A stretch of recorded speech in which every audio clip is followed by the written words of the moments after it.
弟兄姐妹，大家平安。我们今天来到了新的一卷书《传道书》。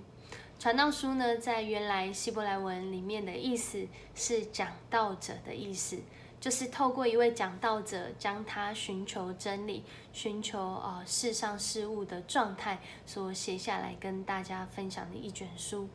有人说这卷书呢是最有智慧的所罗门王所写的，有人说是一位经过人世百态的一位犹太人智慧智者所写下来的书信。不论是谁，他所写下来的内容，我不知道你是不是也很有同感呢？在这个忙碌的世代里面，很多人是忙，很忙碌，很茫然，或是很盲目。这位智者他说虚空的虚空，虚空的虚空，凡事都是虚空。他观察世间的百态，人世的变化，他自己经历了这么多之后，他竟说世上的一切是虚空。日光之下无新事啊！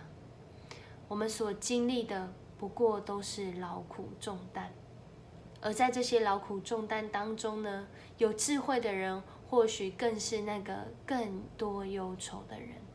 这位是你吗？传道者以他自己亲身的经历，他自己与内在的对话提出了这样的说法。我想有另外一个面向是，他在问意义在哪里呢？虚空的虚空背后想问的不就是那么什么是不虚空的呢？日光之下无新事，会不会日光之上有新事？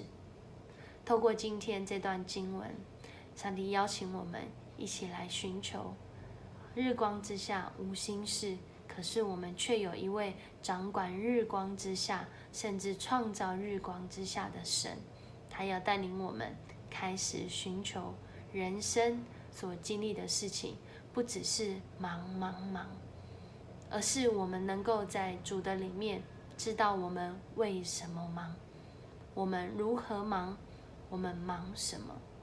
愿上帝赐福大家，我们一起来祷告。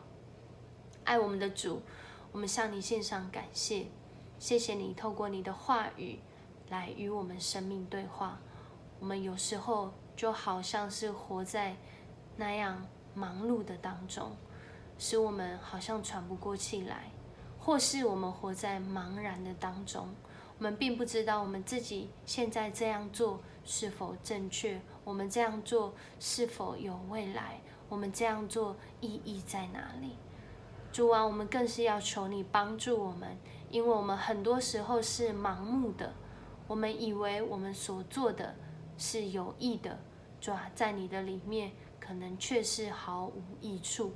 求主你光照我们的心，使我们心中的眼睛明亮起来，也愿你赐福今天每一位弟兄姐妹，我们在我们所忙碌之处，我们都活出那日光之上的盼望。